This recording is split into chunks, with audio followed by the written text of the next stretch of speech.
네, 오늘 두 번째 시간, 오이코스 두 번째 시간, 제자화를 위한 새 부대라고 하는 제목으로 함께 말씀을 나누도록 하겠습니다.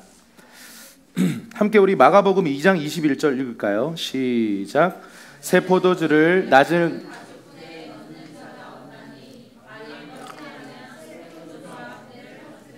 포도주와 부대를 버리게 되리라. 오직 새 포도주는 새 부대에 넣느니라 하시니라. 아멘. 그 과거에 우리 한국의 그 교회의 모습은 지금과 많이 달랐습니다. 특별히 평양 그 장대영 교회 같은 그런 그 시대 우리 한국 초기의 교회들을 보면 기역자 교회가 있었습니다. 그 기역자 교회는 이렇게 앉았죠. 이쪽과 이쪽 이렇게 기역자로 앉아서요. 중앙에 이렇게 강단이 있고 한쪽에는 자매들만 있고 한쪽에는 남자들만 있었어요. 그러니까 남자와 여자 함께 앉을 수 없는 유교 문화 속에서 교회가 세워졌기 때문에 유교의 문화를 기반으로 한 한국 교회가 시작됐었습니다. 지금 생각하면 약간 상상이 안 되는 그런 그림인데 왜 이렇게 할까 이렇게 생각이 되는 그때는요 그게 너무 자연스러운 거예요. 그때 우리가 한국 문화를 표현하는 것 중에 남녀 7세 부동석 그런 말이 있었어요. 7세 이상이 되면 남녀가 함께 앉을 수 없다. 앉을 수 없어요. 그 시대 때는요 그렇게 남과 여가 그렇게 철저하게 분리됐어요. 왜냐하면 왜 이렇게 따로 앉냐면요, 왜 기역자였냐, 그냥 분단을 따로 앉는 게 아니라 기역자였던 이유는 예배 시간에 서로 보면 안 된다는 거예요. 불편하다는 거죠. 따로 여자 예배를 드리든 남자 예배를 드리든 그렇게 분리했던 문화였었습니다. 지금 생각하면 너무 이상한 문화예요. 그런데 그때는 한국 전체가 그런 문화였기 때문에 한국 교회가 그런 형태를 띄었어요. 또 하나 문화적인 걸 얘기해 볼까요? 한국 교회가 처음으로 이 음악이라는 것을 밴드 음악, 대중음악이라는 것을 교회에 이제 시도했던 때가 1980년도부터 이 한국의 예수전도단이라고 하는 이 단체, 그리고 그때 당시에 여러 선교 단체들을 통해서요 예배 시간에 찬양과 경배, 프레이즈 앤 월십이라고 해서 이런 밴드들을 이용한 예배 형태를 소개했는데 전통적인 교회들이 그 문화를 딱 받아들고 처음 했던 말은 이단이다 그랬어요.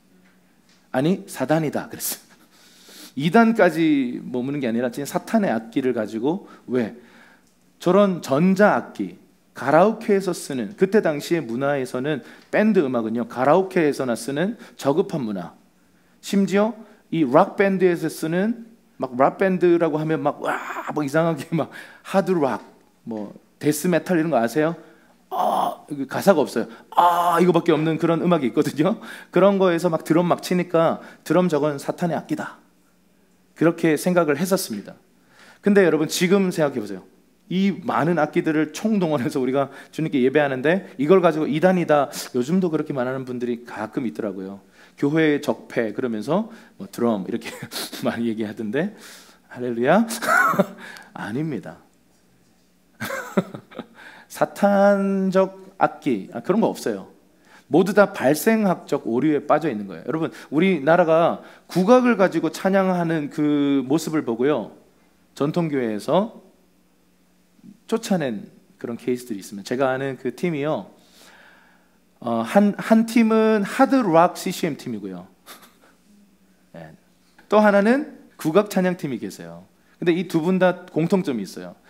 이 스케줄 다 잡아놨는데 현장에 가서 캔슬 당하는.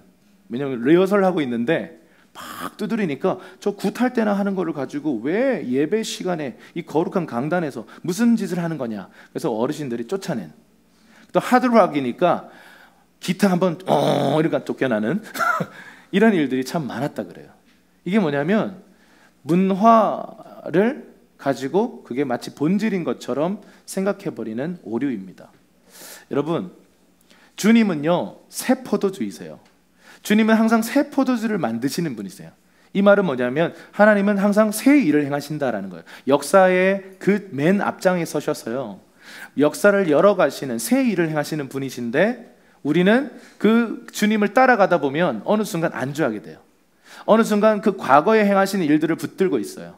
근데 그걸 가지고 신학을 만들고 이론을 만들고 어떤 가이드를 만들어서요 그거를 딱 붙들고 있죠. 근데 그게 중요한 거예요. 여러분 이런 신학적인 게 있어야 다음 세대에게 전수가 될 수 있어요. 그래서 이런 이론이 참 중요합니다. 이론이 없으면 다음 세대를 가르칠 수가 없어요. 자, 봐, 알아서 해봐. 자, 따라서 해봐. 근데 아무 설명을 할 수 없다면 그건 뭔가 문제가 있는 거죠. 이론이 필요해요. 그런데 그 이론만 붙들고 있고 그 신앙만 붙들고 과거의 역사만 딱 붙들고 있고 그 역사 속에 계셨던 그 하나님을 놓치고 있다면 사실은 빈 껍데기죠. 주님은 항상 새 시즌마다 새 일을 행하시고 이것을 새 포도주를 만드시는 분이시다라는 거죠. 근데 우리의 책임은 뭐냐면 새 가죽 부대를 만들 수 있겠는가예요. 주님은 항상 앞서 행하시면서 새 일을 행하시는데 우리가 그것을 받아낼 수 있는 구조, 사고방식, 문화를 만들어서 그 새 포도주를 담아낼 수 있겠는가? 이게 우리에게 있는 도전입니다. 그게 교회들을 향해서 주님이 주시는 도전이에요. 그래서 요한계시록을 보면 성령이 교회에게 하시는 음성을 들을 귀가 있어야 된다 이런 말을 하잖아요. 들을 귀 있는 자는 들을지어다. 이 말은 뭐냐면 성령이 하시는 이 새 일을 듣고 반응하고 순종하고 움직일 자들이 있다면 움직여라 이 말입니다. 그래서 여러분 성령님은 교회에게 시즌마다 매일마다 저와 여러분들의 삶에 매 순간마다 새로운 말씀을 주시는 분이세요. 아멘이십니까? 우리 옆 사람에게 한번 선포해 주세요. 당신의 삶에 주님께서 새 포도주를 부으실 것입니다. 그래서 우리가 시즌을 따라 새로운 옷을 갈아입는 거, 시즌에 맞게 새로운 옷을 갈아입는 게 굉장히 중요합니다.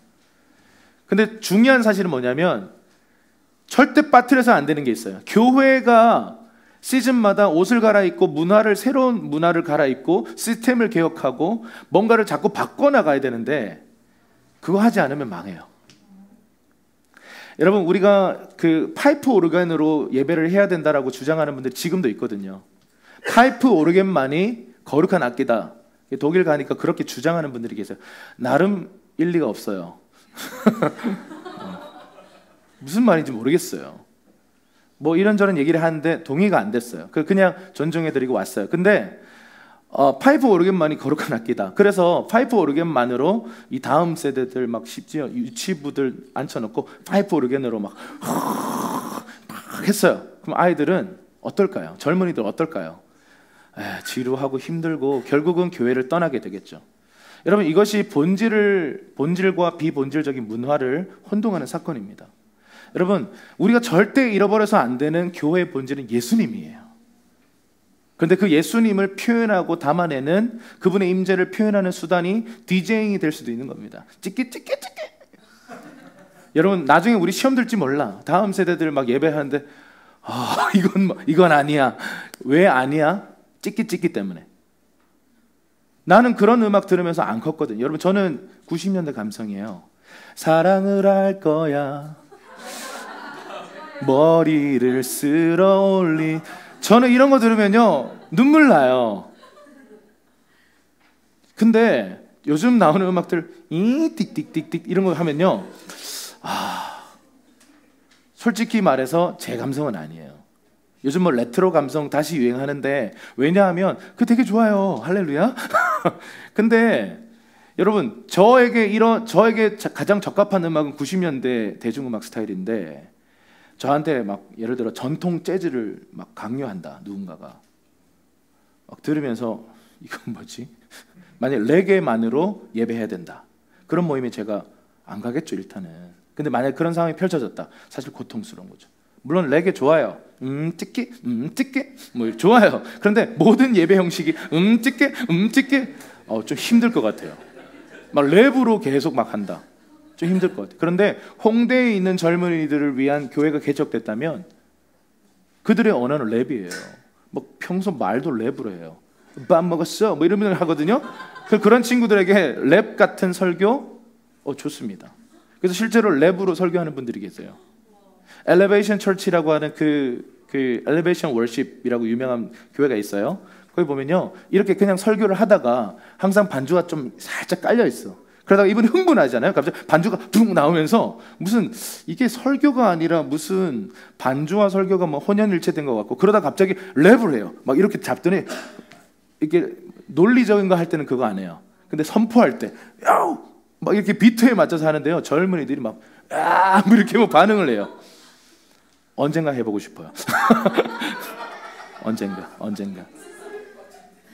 서로 막 이게 막 이렇게 닭살이 돌아들 것 같긴 한데, 근데 여러분, 그 사람들에게 적절한 문화를 가지고 문화의 옷을 갈아입는 것은 굉장히 중요한 시도입니다. 그런데 이때 정말 우리가 해서는 안 되는 실수는 그 안에 있는 본질인 예수님을 빼먹으면요, 어떤 문화의 형식에 담겨 있든 그 본질이 없으면 그래서 우리는 큰 실수를 하는 것입니다. 우리 히브리서 13장 8절에 이런 말씀이 있어요. 예수 그리스도는 어제나 오늘이나 영원토록 동일하시니라. 여러분, 2000년 전에 계셨던 예수님, 그리고 지금 우리와 함께 하시는 예수님, 다시 오실 예수님은 동일한 분이세요. 그분의 성품이 막 변하거나 감정이 기복이 있거나 그런 분이 아니에요. 그분은 똑같은 분이세요. 아멘이십니까? 그런데 그분을 표현하는 수단은요, 그 시대가 바뀌고 상황이 바뀔 때 바뀌어야 되는 거예요. 여러분, 비즈니스를 생각해 보세요. 여러분, 우리 세상에서 가장 이 트렌드를 이렇게 따라가고 트렌드에 맞게 변화하고 바뀌는 것을 잘하는 그룹이 누구냐 하면 비즈니스 그룹이에요. 비즈니스 그룹은 왜, 목적이 뭐예요? 이렇게 바뀌어서 뭐 하자는 거죠? 돈 벌자는 거예요. 돈 벌기 위해서요, 고객에게 맞게, 고객의 눈높이에 맞춰서 고객에게 달려가서요, 고객에게 이 제품을 팔아서 돈을 버는 겁니다. 여러분, 하물며 저와 여러분들은 복음을 전해야 하는 교회입니다.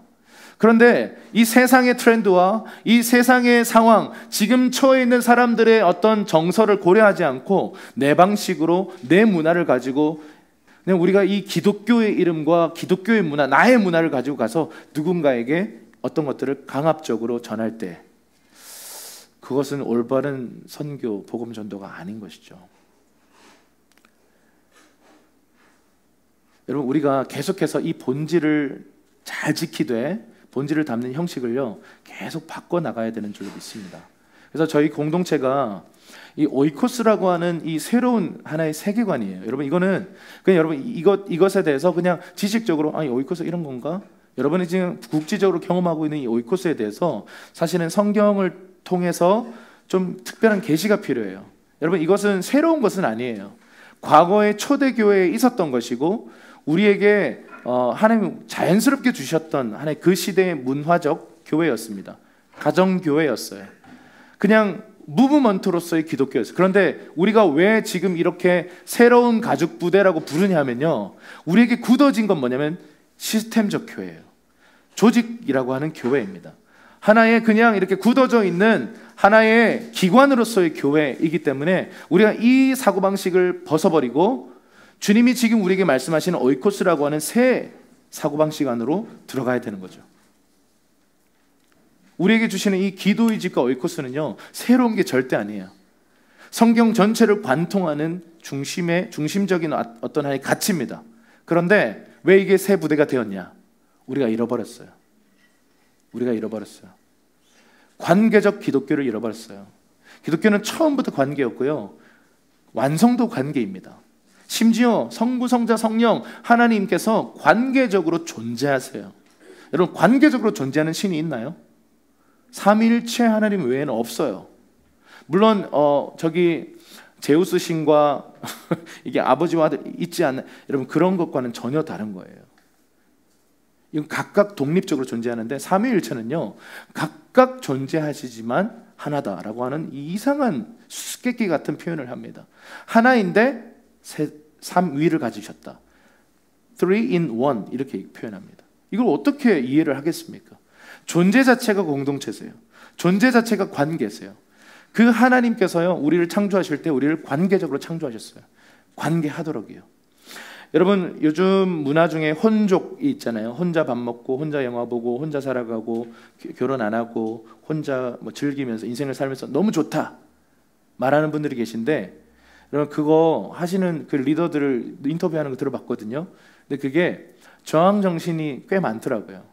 그냥 그게 진짜 좋아서가 아니라 어떤 그런 것에 대한 함께 하면서 내가 경험했던 상처 때문에 반작용으로 혼자 살겠다라고 주장했어요. 그런데 그 사람이 속마음을 인터뷰 마지막쯤에 이렇게 얘기하더라고요. 외롭죠. 이렇게 얘기하더라고요. 근데 함께 할 사람이 없어요. 이렇게 얘기하더라고요. 근데 그 말을 듣는데 굉장히 좀 그 사람 안에 있는 아픔이 느껴지더라고요. 처음에는 좋다고 이게 혼자 사는 게 얼마나 장점이 있고 혼자 문화생활 즐기기 얼마나 좋고 편하고 쉽고 심플한지 모릅니다. 그런데 여러분, 함께 살아가는 게 얼마나 힘든지 몰라요. 가정만 꾸려도 얼마나 힘들어요. 혼자 살다가 두 사람이 함께 사는데 쫓겨난 이 녀석도 또 태어나니까 이게 참 힘든 거예요. 그런데 이 고통과 피곤함과 힘듦을 넘어서서요, 참된 관계 안으로 들어가면 하나님이 디자인하신 비밀이 그 관계 안에 숨어 있습니다. 아멘이십니까? 한 번 더 얘기해 주실래요? 옆에 계신 분에게 당신과 나 사이에 비밀이 있습니다. 한번 얘기해 주시죠.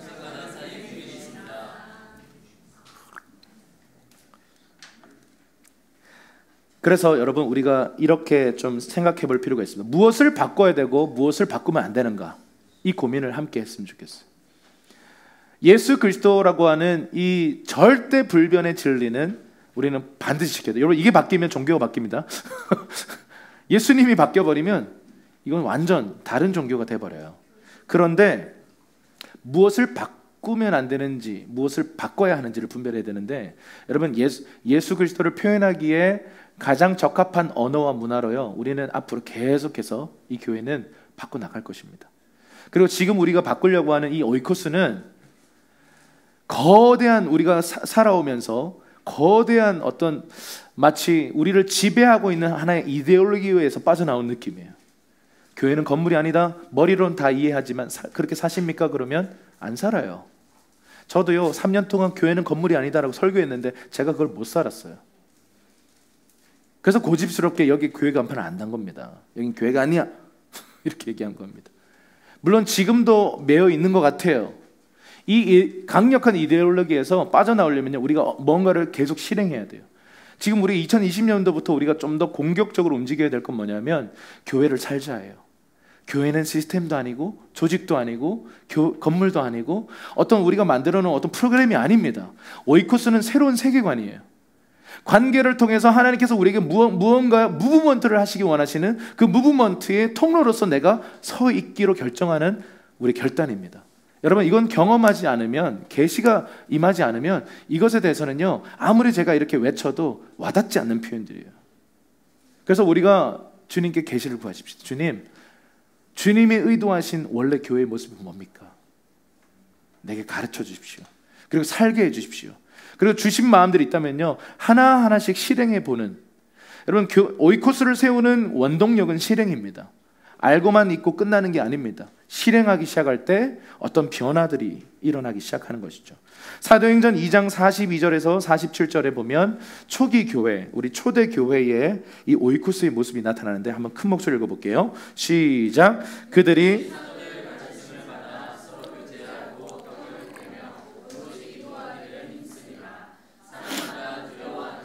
사도들로 말미암아 기사와 표적이 많이 나타나니 믿는 사람이 다 함께 있어 모든 물건을 또 재산과 소유를 팔아 각 사람의 필요를 따라 나눠주며 날마다 마음을 같이하여 성전에 모이기를 힘쓰고 집에서 떡을 떼며 기쁨과 순전한 마음으로 음식을 먹고 하나님을 찬미하며 또 온 백성에게 칭송을 받으니 주께서 구원받는 사람을 날마다 더하게 하시니라.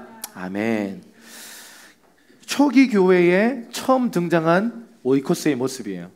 교회의 모습이에요. 저는 교회와 오이코스를 같은 말로 쓰겠습니다. 새롭게 나타난 가족들이에요. 이 가족들의 모습을 보니까 정확하게 업, 인, 아웃의 이 세 가지 방향성이 있어요. 업, 뭐가 있죠? 업에 해당되는 하나님과의 어떤 관계로 해당되는 이게 뭐 있죠? 이미 적혀 있습니다. 네. 사도들의 가르침을 받았다. 그러니까 설교와 강의, 여러분 이게 굉장히 중요합니다. 별로 중요하지 않은 것 같아도요. 이런 사도적 권위의 커버링 가운데서요, 이런 티칭, 어떤 설교, 강론, 말씀의 어떤 공부를 시켜줌, 이런 것들이 굉장히 중요해요. 교회에게 있어서 이거 빠지면요 산으로 가버립니다. 말씀이 중심이 되어야 되고, 말씀이 강론되어져야 되고, 말씀이 가르쳐져야 되고, 말씀이 간증되어져야 되고, 말씀이 나누어져야 되는 그런 것이 바로 교회인 것이죠. 오이코스인 것이죠. 두 번째 기도입니다. 예, 말할 것 없습니다. 기도의 집이기 때문에. 그리고 찬미, 찬양하는 거고요. 성찬, 우리 떡을 떼다라는 이 표현 속에 그냥 단순히 식사만 했다는 게 아니라, 여러분 초대교회는 식사 자리에서 그냥 성찬했어요. 밥 먹다가 그때 먹던 밥이 대부분 주식이 뭐예요?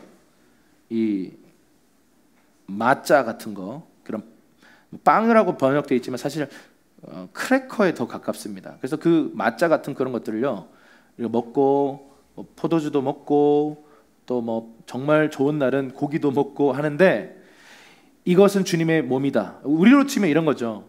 우리로 치면 이런 거예요. 밥과 국 밥과 국을 이렇게 보여주면서, 빨간 국 중에 육개장 같은 거 이런 거 있잖아요. 흰 쌀밥과 약간 노란색 나오는 게 뭐죠? 현미밥. 좋아요. 현미밥과 육개장을 보여주면서 이런 거예요. 이 밥은 주님의 살이다. 그리고 이 육개장은 주님의 피다. 받아 마시라. 라고 하는 정도의 그런 우리의 문화적인 느낌인 거예요. 그들의 주식 중에 그걸 가지고 주님을 기리는 겁니다. 일상 속에서요, 식사 공간 속에서 예배를 드린 거죠. 성찬은 그런 겁니다. 그러니까 이런 건 하나의 은혜의 방편입니다. 그러니까 주님이 이걸 사용하시면 무슨 방법이든 주님이 역사하실 수 있는 통로가 되는 것입니다. 자, 어쨌든 이 성찬이 있었고요. 또 금식이 있습니다. 13장에 가면 금식을 합니다. 안디옥 교회에서 주를 섬겨 금식하다가 하나님의 강력한 말씀이 임하고 비전이 임해서 담임 목사를 선교사로 파송하는 놀라운 역사가 일어났습니다. 할렐루야. 여러분 금식하십시오. 그리고 파송해 주십시오. 아무 말이 없네. 네. 자, 이게 바로 업이에요. 주님과의 어떤 관계. 자, 인 보세요. 또 어떤 게 있었죠? 교제를 했다 그래요. 그리고 식사를 엄청 합니다. 거의 함께 모이면 식사, 함께 모이면 식사. 여러분 식탁 공동체예요. 교회는요 어떤 그런 관료 사회가 아니고요, 가족 사회예요. 가족입니다. 그래서 가족이 됐다는 말을 우리가 다른 말로 할 때 식구가 됐다는 말이잖아요. 식구라는 그 언어적 표현이 뭐예요?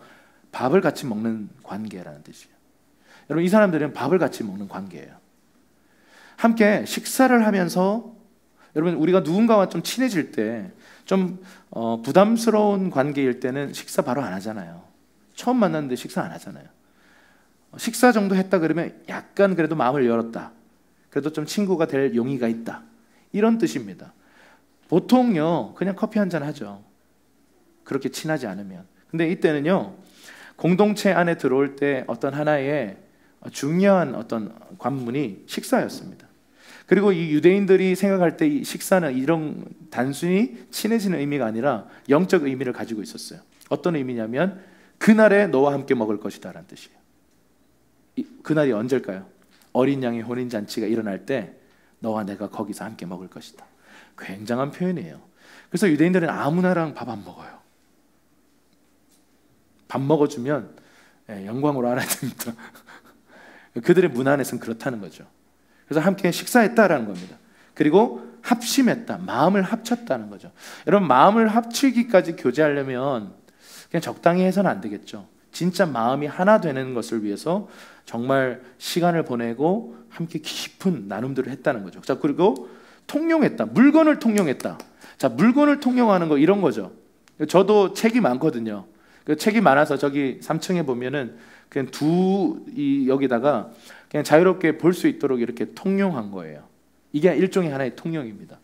또 예를 들어서 집에 이렇게 혼자 이렇게 치던 건반이 있는데 교회에 필요하네? 그래서 갖다 놨어요. 그리고 같이 씁시다. 그리고 자기도 혼자 와서 연습하지만 교회도 여러 사람들이 함께 쓰도록 오픈했어요. 이게 통용입니다. 초대교회 때 일어났던 이 공동체성 안에서 시작된 게 이거 나 혼자 쓰기 아까우니까 같이 씁시다, 이런 게 생긴 거예요. 근데 이거에서 끝난 게 아니라 플로잉이 엄청나게 일어난 거예요. 우리는 수련회 때마다 하지만 플로잉을요 그냥 삶의 문화였어요. 저 사람 필요하네? 갖다 주는 거예요. 왜냐하면 우리 집에 이게 잉여가 있어. 때로는 내가 먹어야 되는 거긴 한데 주님이 감동을 줘서 형제에게 섬기라, 주는 거예요. 이게 일상이었어요. 서로의 필요를 채워주고 성령이 임하니까요 욕심이 사라져요. 그래서요 잉여에 대한 이것들을 기꺼이 주님 말씀하시는 곳에 기꺼이 흘려보내는 거예요. 여러분 전 재산을 팔아서 막 집문서 남편 몰래 막 팔아가지고 이단 교주에 바친 그런 사이비 이야기 많이 듣잖아요. 그렇게 하라는 게 아닙니다. 네 잉여를 얘기하는 거예요. 근데 때로는 주님이 잉여가 아닌데도 말씀하실 때가 있어요. 그때 좀 많이 좀 쉽지 않죠. 이거 저도 없는데요. 이거 주면 안 되는데요. 제가 이 재정 훈련 받는 사람들의 이 여러 특징을 보니까요. 그런 어떤 그 바벨론적인 재정의 어떤 그 시스템 속에 아직 갇혀 있을 때는 뭐 그게 잉여가 거의 없을 가능성이 큽니다. 그래서 이 잉여가 없기 때문에 심지 못하는 그 딜레마가 계속 이게 반복되는 거예요. 그런데 이때는 주님이 요구하세요. 믿음으로 심어봐라. 여러분 그때 이 믿음을 사용하기 정말 힘들어요. 여러분 잉여 있을 때 심는 거 그래도 할만합니다. 왜냐하면 지금 내가 먹고 사는 데는 문제가 없으니까. 그런데 잉여가 없이 지금 모자람이 있는데 뭔가 이 바벨론 시스템에서 나와서 예루살렘 시스템, 하나님 나라 시스템으로 들어가려고 하니까 뭔가를 심어야 되잖아요. 뭔가를 고리를 걸어야 되잖아요. 그 순종하기까지가 참 힘든 거죠. 근데 사실 여러분 그 실례가 뭐냐면 사르밧 과부 이야기예요. 나 이거 한 줌 남은 거 이거 가지고 빵 만들어서 아들이랑 먹고 죽으려고요. 그런 사람의 것을 뺏어 먹은 인간 엘리야. 그게 뭐냐면 걸어준 거, 고리를 하나님 나라에 걸어준 겁니다. 여러분 이게 이 시대에 뭔가 풍족했기 때문에 나눈 게 아닙니다. 성령이 임하니까요. 내 거가 없어져요. 우리 거, 우리 공동체. 저 작은 지체가 바로 아파하면 나의 아픔이 되는 거예요. 그래서 그냥 달려가서 나누는 그런 그냥 문화였던 것입니다. 이게 인이었습니다. 아웃은요 엄청난 기적들이 나타나요. 기사와 표적, 구원의 일들이 일어나고 구원받는 사람들이 날마다 증가했대요. 저는 이 예루살렘 교회가 정말 골치 아팠을 거라 생각해요. 베드로가 어느 날 나가더니 3,000명을 데리고 와버리네. 이거 감당이 되겠어요? 왜 감당이 됐냐면 건물의 교회가 아니었어요. 각 집집마다 제자들, 이미 주님께 헌신된 제자들이 있었잖아요. 그 제자들의 집집마다 이 3,000명을 뿌렸어요. 그 120명이 성령 받았잖아요. 그 120의 사람들에게 자, 이 3,000명을 얼마씩 떼주면 되죠? 빨리 계산해 보세요. 하여튼 그 오이코스들을 이렇게 그 안에서도 또 이렇게 분가하고 집집마다 이렇게 세워준 거예요. 그래서 예루살렘 전역 가정마다 예루살렘 교회가 되었던 거지, 예루살렘 교회라고 하는 엄청난 건물이 있었던 게 아닙니다. 어쨌든 그게 바로 이 초대교회에 일어났던 구원받는 사람들이 늘어났다는 얘기입니다. 그리고 6장에 가서는 구제 사역을 엄청나게 하죠. 그래서 이 일로 사도들이 너무 바쁘니까요, 이 일 때문에 막 이 말씀 전하는 준비할 시간도 없는 거예요. 그러니까 이 사역자들은요, 제 얘기하는 겁니다. 말씀과 기도에 전무할 수 있도록 함께 동력할 수 있는 그런 조력자들과 동력자들이 교회 안에 서야 합니다. 그래야 가지치기가 되고요, 열매가 날 수가 있어요. 만약 목회자가 너무 많은 일들을 하면요, 예를 들어서 예배 인도하고 기도하고 설교하는 일 외에 막 너무 많은 일들을 하면요, 그 설교하고 이것에 생명력이 들어가는 일에 굉장히 좀 다운이 돼요. 그래서 우리 교회에 이 놀라운 7 집사들이 일어나기를 주님의 이름으로 축복합니다. 뭔가 한 사람, 두 사람, 몇 사람에게 이게 뭔가 이렇게 막 너무 많은 과부하가 오는 게 아니라 각자의 부르심을 따라, 이 오이코스가 그거예요. 각자의 부르심을 따라서요, 팀이 되는 거. 각자가 잘할 수 있는 그 영역을 맡아줄 때 이걸 잘 못하는 사람들이 뭔가 유익을 얻는 거예요. 그래서 함께 연합해서 팀으로서 이렇게 굴러가는 거. 그게 바로 오이코스고 교회인 것입니다. 또 전도가 일어났고요. 13장에 가서는 안디옥 교회가 출현하면서 이 사도 바울이 개척한 그 안디옥 교회에서 파송하면서 이 선교가 일어납니다. 그리고 강력한 말씀 사역들이 있었어요. 예수님이 이 오이코스를 이렇게 세우신 것, 그러니까 예수님이 이 땅에 오신 목적을 이렇게 표현할 수 있습니다. 오이코스 세우기 위해서 오셨다는 거죠. 그리고 오이코스 세워놓고 오이코스 분가시켜 놓고 가신 거예요. 그리고 하늘에서 뭐 하시겠습니까? 이 오이코스들을 보고 계신 거죠. 그리고 이 오이코스들을 위해서 기도하고 계신 거예요. 지켜보고 계신 겁니다. 그래서 이 오이코스가요, 이 시대를 시작으로 해서 로마로, 유럽으로, 또 이 아시아까지 이렇게 돌아와서 지금 이 하나님 나라의 가족들이 전 세계 가운데 이렇게 확장되고 성장해 온 것입니다. 우리 내면 박사 한번 보시면, 예수님의 오이코스는 지난주에 했던 얘기죠. 하나님의 뜻을 행하는 자들입니다. 교회는 예수님의 오이코스예요.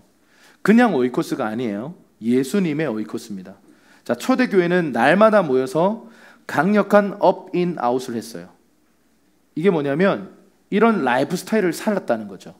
어떤 프로그램을 해가지고 자, 업 프로그램, 인 프로그램, 아웃 프로그램을 한 게 아니라요, 이 DNA가 그냥 자연스럽게 만들어져서 그냥 이 업, 인, 아웃을 그냥 삶 속에서 하려고 한 게 아니라 그냥 이런 삶을 살기 시작했다는 거죠.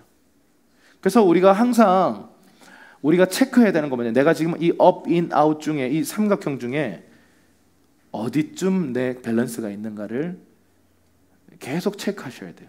어떤 때는요, 인만 있고 업은 없고 아웃도 없어요. 여러분, 이 업, 인, 아웃의 생활 방식, 이 라이프 스타일을 통해서 결국 아버지의 뜻을 행하는 사람들이 일어나는 거예요. 아버지의 뜻을 행하는 사람들. 그게 예수님의 오이코스입니다. 자, 이 오이코스의 방식을 한번 볼게요. 이 오이코스가 살아가는 방식을 한번 볼게요. 자, 첫 번째는 집이에요. 집으로서 살아가는데요, 이것을 연합된 존재 방식이라고 부릅니다. 우리 한번 읽어볼까요? 시작. 그의 안에서 건물마다 서로 연결하여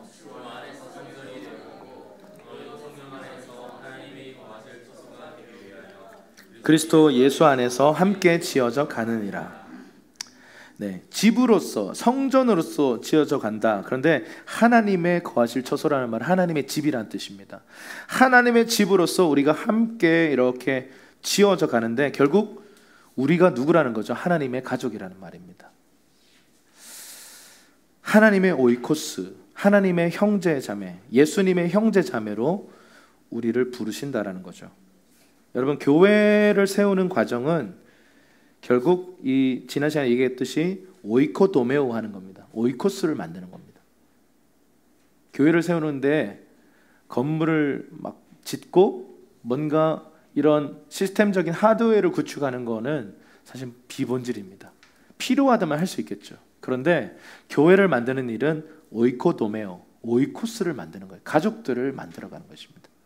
그 한 사람, 그 두 사람, 그 책임감에 들어가는 그 깊은 관계에 들어가는 사람들이 세워져 가는 것이다 라는 것입니다. 자, 두 번째는 몸으로서 존재하는데요, 이것은 연합된 사역 방식입니다. 우리 그 밑에 말씀 읽어볼게요. 시작. 그에게서 온몸이 각 마디를 통하여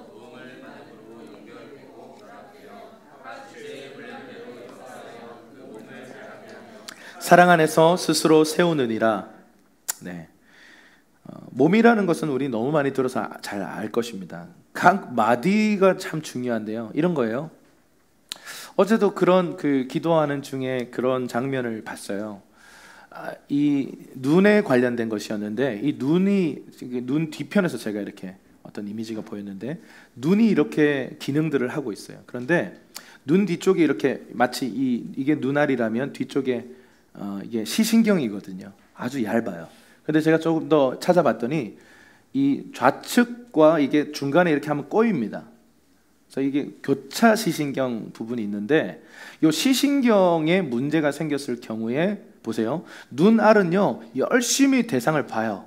입력을 계속 인풋하는데요, 시신경에 문제가 생기면 뇌에 전달이 안 됩니다. 이게 굉장한, 그래서 이런 질환들이 꽤 있어요. 여러분, 우리가 몸의 지체라는 말은요, 내가 눈알이고 네가 시신경이면 이 친구가 제대로 서 있지 못하면 내가 같이 그냥 힘들어져 버리는 거죠. 문제가 생깁니다. 자, 공동체 해보니까요, 공동체 정말 위험해요. 옆 사람이 죄 지으면 나도 같이 힘들어져요. 왜 책임관계에 들어가야 합니까? 그것이 나를 위한 일이기도 합니다. 이 친구가 믿음으로 서 있지 못하고 막 쓰러져 있으면요, 이 사람이 서 있어야 할, 방어하고 있어야 될 그 위치에 구멍이 나버려요. 그러면 그 구멍으로 온갖 것들이 다 들어옵니다. 생각해 보세요. 한 벽돌이요, 난 이 공동체에 필요 없어 그러든 뛰어내렸어요. 그럼 구멍이 나잖아요. 그럼 이 집은 하자가 있는 집이 돼버려요. 그 작은 돌 하나가 없어졌을 뿐인데. 여러분, 이게 뭐냐면 교회예요. 이게 공동체예요. 그래서 힘들어하는 친구들, 죄 가운데 있는 사람들, 공동체에 있을 때 우리가 방관해서는 안 됩니다. 그들을 위해 기도해야 하고, 그들에게 필요할 때는요, 바로 잡아주는 책망을 해야 되고, 바르게 세워줘야 하는 것입니다. 옆 사람이 무너지면 나도 같이 딸려가는 거예요. 우리 옆 사람에게 한 번만 더 얘기해 주시죠. 당신과 나는 운명 공동체입니다. 아멘이시죠? 네. 자, 세 번째는 팀이에요. 팀. 오이코스는 집이기도 하고 몸이기도 한데 또 팀이기도 해요. 이것은 연합된 몸으로서의 이 정체성을 더 깊이 들어가는 건데요, 하나의 기능과 역할들을 말하는 것입니다. 우리 말씀 좀 읽어볼까요? 시작. 그가 어떤 사람은 사도로, 어떤 사람은 선지자로, 어떤 사람은 복음 전하는 자로, 어떤 사람은 목사와 교사로 삼으셨으니 이는 성도를 온전하게 하여 봉사 일을 하게 하며 그리스도의 몸을 세우려 하심이라. 아멘. 여기 그리스도의 몸된 교회 안에 여러 그 사역자들이 존재해요.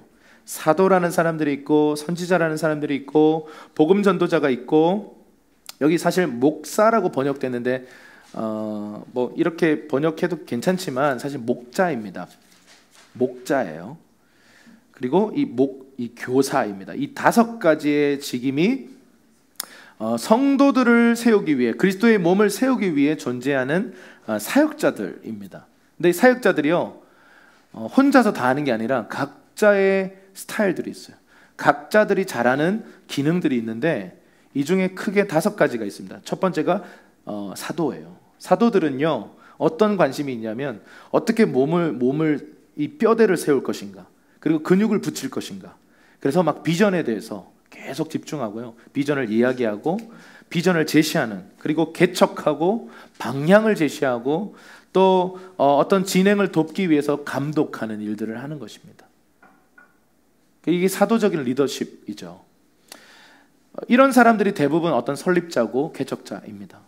그리고 두 번째는 선지자인데요, 이 선지자들은 신경조직에 해당됩니다. 아까 제가 봤던 그 시신경세포도 사실은 이 선지자적인 어떤 세포라고 할 수 있겠죠. 그래서 이 선지자들은 항상 믿는 자들의 전도자예요. 믿는 자들을 좀 바로 세우는 일에 관심이 있습니다. 믿는 자들을 정결케 하고, 죄가 이렇게 뭔가 공동체 안에 이렇게 돌 때 그것을 분별하고 기도해야 된다, 뭐 이런 얘기 하는 거죠. 지금 기도해야 될 시즌이야. 지금 영적 전쟁해야 될 시즌이야. 지금 무릎 꿇어야 될 때야. 그분들의 관심은 이런 거예요. 그리고 그런 분들이 중보기도 하셔야 공동체가요, 원수들에게 먹히지 않고 이렇게 계속 건강하게 갈 수가 있어요. 그런 사람들 기도운동 일으켜줘야 되는 거죠. 그래서 여러분 중에 지금 공동체를 위해 기도해야 될 때라고 느끼신다면, 만약에 제가 그걸 못 느끼고 있는 상황이라면, 여러분 느끼는 중이라면 나눠주셔야 돼요. 그래서 같이 분별하면서 이것이 성령님이 주신 것이 맞구나 해서 전 공동체적으로 뭔가를 진행할 수 있어야겠죠. 세 번째, 복음 전도자들이에요. 이 사람들은 외부 사람들을 계속 데리고 와요. 거기에 관심이 있어요. 복음 전도해야지, 딴 거 필요 없어, 전도가 제일 중요해 라고 계속 그 사람들의 관점과 생각은요, 전도에 있어요. 이 사람들은 몸에 있어서 소화기관입니다. 잃어버린 영혼을 향해서 계속 나가려고 하고, 주님의 몸된 교회 안에 믿는 자들을 막 더하려고 합니다. 전도왕들 있죠. 진짜 이 전도왕들 보면 딱 전도자들이에요. 어디를 가든지 오늘 하루를 살면서 전도할 수 있게 하여 주시옵소서, 전도의 문을 열어 주시옵소서, 그러고는 출근하시는 거예요. 그러면 진짜 막 열려요. 그런 분들에게 붙어요. 주님이 구원받고자 하는 사람들을 이렇게 아무도 보고 안 전하니까 복음 전도자가 열어 주시옵소서 하니까요, 그 자석처럼 그 사람들을 보내는 겁니다. 참 놀라운 사람들이에요. 교회 안에 이런 복음 전도자들이 일어나기를 축복합니다. 자, 네 번째, 목자들이에요. 목자, 패스터. 이 사람들은요, 교사와 함께 혈관 조직인데 성향이 달라요. 목자들은 좀 어미스러운 거죠. 품어주고 상담해주고 치유해주고 권면해주고 위로해주는 거예요. 이렇게 안아주는 그런 그림이라면, 교사는 똑같은 혈관 조직이에요. 굉장히 중요합니다. 이 목자와 교사가요. 이 교사는 좀 아비의 역할입니다. 딱 이것이 옳고 그르다라고 뭔가를 딱딱딱 찍어주는 그런 역할. 진리를 밝히고 오류에서 보호하는 거예요. 그래서 이런 거예요. 목자의 관심이 이런 거예요. 상처받았으니까 아유 그래 힘들지. 공감, 품어줌 이런 거 하는데, 교사가 볼 때는요, 죄를 지으니까 그렇지 이렇게 가는 거예요. 너 지금 비진리 가운데 있으니까 그런 거야. 자, 에베소서의 말이야. 이게 교사들이에요. 근데 목자는 잠깐 그런 소리 하지 말고, 지금 상처받았으니까 잠깐 제가 좀 안고 있을게요. 근데 이제 선지자는 지나가면서 시즌이 지금 바뀌어서 그래 이렇게 뚱딴지 같은 소리들을 막 하는 거예요. 서로. 그러더니 사도들은 돌격 앞으로 이렇게 얘기하는 거예요. 이거 있을 때가 아니라고. 지금 주님이 주신 사명, 전 세계를 복음화하는 사명을 위해 다 같이 돌격 이렇게 하는데, 막 목자들은 그럴 때가 아니에요. 얘가 아프단 말이에요. 교사들은 왜 아픈지에 대해서 또 이 사도들에게 설명하기 시작하는 거예요. 자, 성경에 보니까 그래서 이렇게. 여러분, 이게 이렇게 달라요. 이렇게 다른 존재들이 한 팀으로 묶여져서 가는 게 교회입니다. 그게 오이코스예요. 여러분, 그래서 오이코스에 처음 들어가서 우리가 처음엔 나이스하고 좋죠. 너무 좋아요. 그런데 깊어지다 보면 반드시 부딪히는 게 뭐냐면, 너 정말 나랑 다르네. 왜 이렇게 나랑 달라? 난 이렇게 생각하고 이게 좋은데. 메뉴 고를 때도 긴장감이 흐르죠. 왜 국밥을 좋아하지? 지난주 국밥 먹었잖아. 면을 좋아하는 한 명이 있고 나머지는 다 국밥을 좋아하는데, 이런 거예요. 당연히 남자는 국밥이지. 난 남자인데 면이 좋은데? 나는 이상한 건가? 여러분, 이런 거예요. C 성향이 있는 곳에 I 성향이 있는 사람, 그러니까 이 우울질 성향이 대부분 한 대여섯 명 있는데, 그 다혈질 성향이 있는 사람이 한 명 딱 껴 있잖아요. 또라이가 돼요. 막 엄청난 정죄를 당해요. 쟤는 오바쟁이다. 왜 저렇게 나대냐? 그러니까 C 형들이 볼 때는 정말 이해가 안 돼요. 그런데 이 다혈질들이 대여섯 명 있는데 C 혼자 있잖아요. 내가 미친 건가? 이런 생각이 들어요. 여러분, 다른 거예요. 다른 건데 틀린 거라고 자꾸 생각하니까 비판하게 되고 정죄하게 되고. 면을 왜 좋아하냐? 이건 말이 안 되는 거예요. 면을 좋아하니까. 저도 면을 좋아합니다. 근데 국밥도 좋아하네요. 근데 여러분, 너 왜 면을 좋아해? 내가 뭐 국밥 좋아하니까 너도 국밥 좋아해. 이게 폭력인 것이죠. 우리가 미성숙 할 때 사랑을 이렇게 해요. 내가 이거 너무 좋아하니까 너도 좋아해야 돼. 먹어봐. 맛없어. 그럼 내 기분 상해요. 그리고는 관계가 멀어져요. 여러분, 이게 말도 안 되는 유아틱한 얘기인데요, 우리의 삶에 일어나요. 난 지금 이거 하고 싶은데, 지금 의견을 수렴하고 있는데 내 의견이 관철이 안 되고 막 두세 명이 너무 막 선동해가지고 내가 원하지 않는 곳으로 가게 됐어요. 이게 굉장히 어려움을 줍니다. 근데 여러분, 제가 공동체를 하면서 배운 건 뭐냐면, 내 의견이 수렴되지 않는 것을 나도 알고, 이 의견이 사람들이 들었을 때 그렇게 할 수 없을 거라는 걸 알지만 그 얘기를 할 수 있는 공동체, 건강한 공동체. 사실은 저는 짜장면이 좋아요. 막 지금 국밥에 대한 막 토론과, 예를 들어 막 수육을 먹으러 가자 막 난리가 났는데, 그것 때문에 막 행복해하고 이러고 있는데, 저 옆에서 사실은 저는 오늘 짜장면이 너무 먹고 싶어요. 이 말이 너무 초치는 말이잖아요. 그런데 그거를요, 편안하게 얘기할 수 있고 공감되어지고, 그러나 수렴되어지지 않는다 할지라도 마음을 안 상하는 거죠. 근데 우리 사회는 어땠습니까? 조용히 해. 시키는 대로 해. 주는 대로 먹어. 이게 우리가 경험했던 문화 아닙니까? 그러다 보니까요, 네 의견이 뭐야? 이런 문화 속에서 깊이 살아온 친구들은요, 의견 자체가 없어요. 왜요? 의견 내봐야 다 커트 당하니까. 물론 진짜 산으로 갈 때가 있어요. 막 엄청난 의견들이 막 폭주해가지고 서로 모두가 마음이 다 상하고 그냥 그날 모임이 정말 와해되는 케이스들도 있는데, 여러분, 우리가 정말 서로 다르다는 것을 받아들여야 합니다. 당신과 나는 달라요. 그런데 그게 잘못된 게 아닙니다. 하나님이 그렇게 창조하신 거예요. 물론 죄로 인해 왜곡된 부분도 있고 상처로 인해 왜곡된 부분이 있어요. 그걸 회복해야 될 부분이에요. 그런데 여러분 그걸 제외하고서라도 여러분 옆에 있는 분과 여러분 지금 함께 살고 있는 배우자, 어머니, 나 너무 달라요. 그래서 싸우게 되는 겁니다. 그런데 여러분 각자 안에 있는 이 성향을 존중하고 이게 팀이 될 수 있도록 우리가 이끌어가는 것, 그 과정이 오이코스란 말이죠. 그러니 힘들 수밖에요. 힘들죠. 힘듭니다. 이게 오이코스가 살아가는 방식입니다. 오이코스의 방식이에요. 자, 마지막으로 그러면 이 오이코스를 어쩌자는 거냐? 이 오이코스를 어떻게 세우자는 거냐? 이 말은 처음에 우리 얘기했던 것처럼 그러면 무엇에서 무엇을 향한 새 부대의 전환인가? 이 말이에요. 자, 마태복음 12장 50절입니다. 읽어볼게요. 시작. 누구든지 하늘에 계신 예수님이 단칼에 딱 자르면서 얘기하셨던 본문인데요. 제자가 와서 얘기합니다. 예수님이 막 사람들에게 설교하고 있는 중에 예수님의 진짜 육체적 오이코스가 왔어요. 어머니랑 형들이 왔어요. 그래서 제자가 예수님 당신의 오이코스가 밖에서 기다리고 있습니다. 그런데 갑자기 누가 나의 오이코스냐? 그러면서 하신 말씀이세요.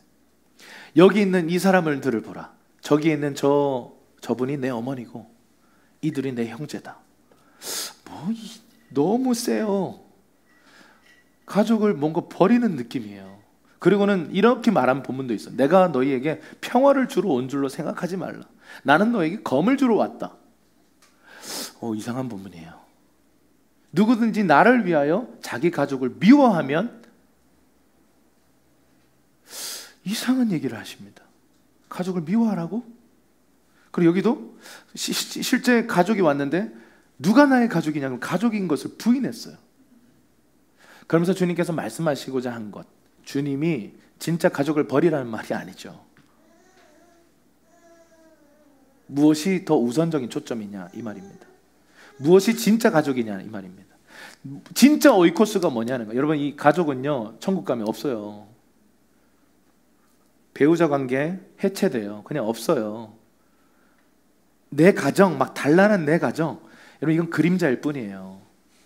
우주적 가족으로요, 예수 믿는 전 인류들이 가족이 돼서 살아가는 환경이 영원의 환경이에요. 그때는요 내 가족, 내 와이프 이게 없다고요.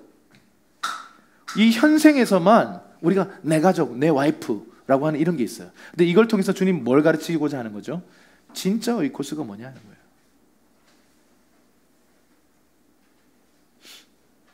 예수님이 우리에게 말씀하신 진짜 오이코스의 정의는 이겁니다. 지난주에도 말씀드렸고 오늘도 말씀드립니다. 하나님의 뜻을 행하는 자예요. 이거 아니면 예수님의 오이코스 아닙니다. 예수님의 오이코스 아니면 마지막 날에 어떤 일 당하는 줄 아세요? 한번 읽어볼까요? 시작. 나더러 주여 주여 하는 자마다 다 천국에 들어갈 것이 아니요 다만 하늘에 계신 내 아버지의 뜻대로 행하는 자라야 들어가리라. 아멘. 오이코스는 무엇에서 무엇을 향한 전환이죠? 행하지 않음에서 행함입니다. 지금 한국 기독교, 우리가 지금 경험하고 있는 기독교 세택이라고 불리는 이 시기에 우리가 기독교라고 불리는 이 종교는요 행함이 없어요. 이건 저와 여러분 모두의 이야기입니다. 우리가 얼만큼 기독교를 살고 있나요? 얼만큼 말씀을 실행하고 있나요? 우리 자신 없어요.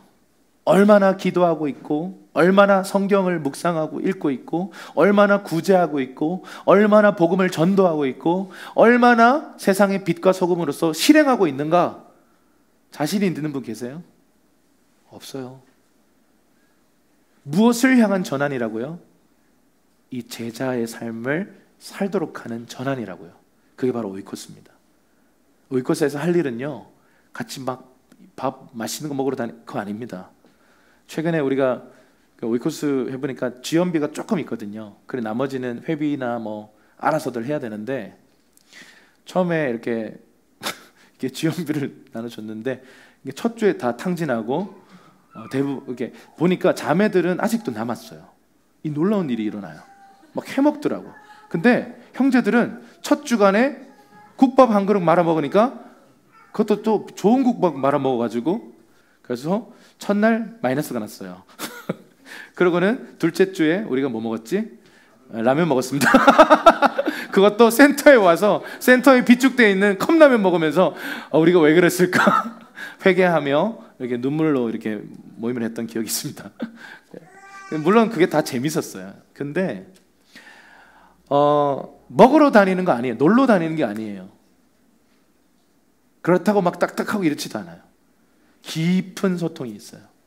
그리고 참 재밌는 건 뭐냐면 그 사람들마다 오이코스가 사람의 캐릭터가 다르듯이 오이코스 캐릭터들이 다 달라요. 4개의 오이코스를 돌렸는데 다 달라요. 다른 교회들이야.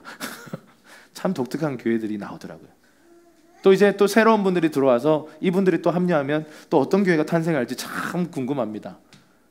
밤교회가 탄생할지도 몰라요. 밤에 시간이 되는 분이 계셔가지고 새벽형 또 교회가 그건 좀 쉽지 않을 것 같아요. 그렇군요. 네. 할렐루야. 참 이게 참 재밌어요. 그래서 어떤 데 가면 막 서로 막 깊은 뭐랄까요? 서로를 깊이 털어줘요. 삶 안에 나는 괜찮은 인간이다 생각했는데 막 털리니까 나는 정말 죄인이구나. 막 털리는 거예요. 근데 어떤 데 가면 또 깊은 위로가 있어요. 깊은 치유가 있어요. 그러니까 참 재밌어요. 이 성향에 따라 오이코스가 막 돌아가요. 그리고 우리가 지난 오이코스 그 총평을 할 때, 피드백 모임을 할 때 이런 마음을 나눴어요. 오이코스마다 하나님이 주시는 마음을 따라서 실행하면 어떤 데는 구제를 할 수도 있고, 어떤 데는 복음 전도를 하러 나갈 수도 있고, 어떤 데는 뭐 고아와 과부를 돌보러 날아갈 수도 있고, 그 이 아웃을요, 그 오이코스마다 성령의 인도함을 따라서 하는 거죠. 그런 것들을 통해서 뭔가 하나님의 나라가 막 펼쳐져 나가는 것들, 이런 것들을 정말 좀 기대하는 마음들이 생겼습니다. 여러분, 오이코스를 세운다는 말은 그냥 사회적 그리스 세계관에서 그냥 일반적으로 사용되었던 아리스토텔레스가 정의했던 것처럼 모든 사물의 최소 단위를 표현하는 그때 그 철학적 사조가 있었는데, 그래서 국가를 이루는 최소 단위가 바로 오이코스라고 했어요.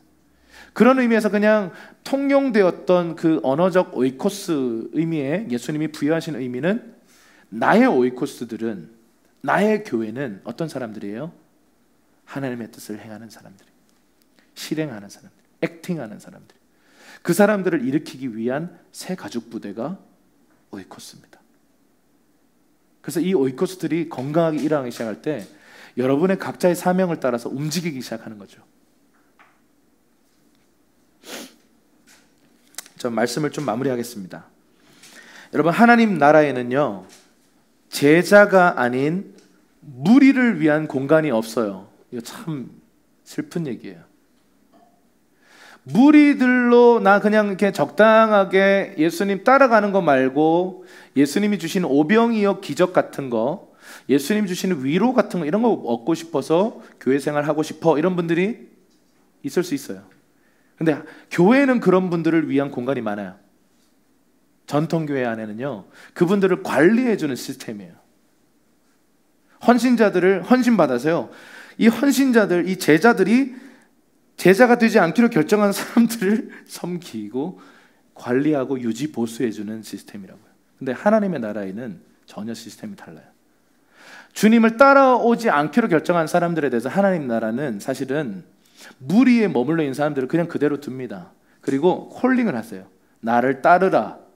이 콜링에 믿음으로 걷기로 결정하는 사람, 뭐 잘 걷든 못 걷든 상관없어요. 베드로처럼 막 청반직중하든 상관없어.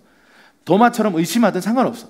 일단 걷기로 결정하는 그 결단을 한 사람들은 하나님 나라 안으로 들어오게 돼요. 그러면 그들을 향한 투자가 어마어마하게 부어집니다. 하나님 나라 차원으로. 그런데 무리에 그냥 나는 있을래요 라고 하는 사람들을 위한 공간은 하나님 나라에 없다고요. 그러면 교회 위에 하나님 나라가 임했다면 교회 시스템이 어떻게 될까요? 주님을 따르지 않고는 못 배기는 시스템을 만들어야죠. 그게 바로 오이코스예요. 저는 그냥 요 회색 지대에 있을래요. 저 사각지대에 좀 있을게요. 여러분, 그렇게 할 수 있는 공간을 만들어주면 안 된다는 거죠. 주님에 따라갈 수밖에 없도록. 만약에 진짜 요나처럼 용기 내서 저는 딴 데 가겠습니다, 저는 다시스로 가겠습니다, 그러면요 주님이 또 그 사람의 인생을 또 다루실 겁니다. 차든지 덥든지 하라. 미지근하게 신앙을 유지하지 말라. 그게 요한계시록의 경고 아니겠습니까? 미지근한 사람들 주님이 토해놓겠다 이렇게 이야기하셨어요. 차라리 참든지.